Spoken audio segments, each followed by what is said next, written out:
Do not answer the drums of Oke-Ado. Listen carefully, because this story is not just a tale. It is a warning. They say, in Oke-Ado, when the night drums sound, the dead rise to walk among the living. Long ago, in the small village of Oke-Ado, people used to say, the living walk in the day, but the dead walk in the night. Chijioke never believed this. He was a young man who studied in the city. Each time his grandmother warned him, he only laughed. One December, when the harmattan wind blew across the land, Chijioke returned home for the holidays. On his first night, he sat under the mango tree with his childhood friends. An old man carrying a lantern passed by and whispered, "Children, if you hear the drums of Oke-Ado after midnight, do not go outside. Even if you hear your mother calling, do not answer." Everyone laughed. But that night, Chijioke did not laugh. At exactly 12:15 a.m., Chijioke woke up. He heard drums in the distance. Dum, dum, dum, dum. At first, he thought he was dreaming. But the sound grew louder. He walked to the window. Under the moonlight, he saw something that froze his blood. His cousin Ifeanyi, who had been buried 3 years ago, was walking across the compound. "Ifeanyi," Chijioke whispered. The figure turned. Its eyes were empty. Its mouth stretched into a wide, unnatural smile. The drums quickened. Dum dum dum dum.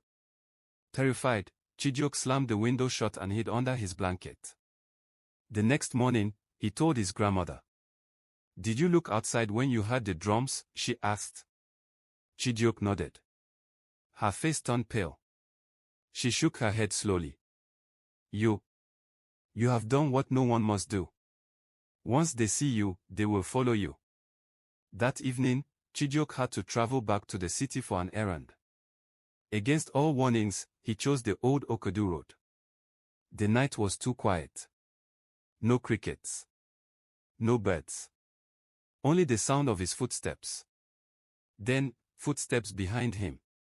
He turned. Nothing. When he looked forward again, a woman stood in the middle of the road. Her wrapper was torn. Her hair was wild. "Brother, please help me carry my basket," she said. The basket wriggled, as if something inside was alive. Chijioke remembered his grandmother's words, "Even if it is your mother calling, do not answer." He walked past quickly. But the woman's voice followed him. "Chijioke, will you not help your own blood?" He looked back. The woman's shadow stretched unnaturally long across the ground. And her head was no longer on her body. Chijioke ran. He reached the village square and thought he was safe. But the square was full of people, dancing around a fire. Drummers beat the skins with furious hands. Masquerades leapt and spun. Something was wrong. Their faces were pale, their eyes empty. One masquerade lifted its mask. It was his father, yet his father was alive and sleeping at home. The dead had gathered. Chijioke had entered their festival. The drums roared. His chest shook with each beat. A cold whisper filled his ear. "You looked when you should not have looked. You walked when you should not have walked.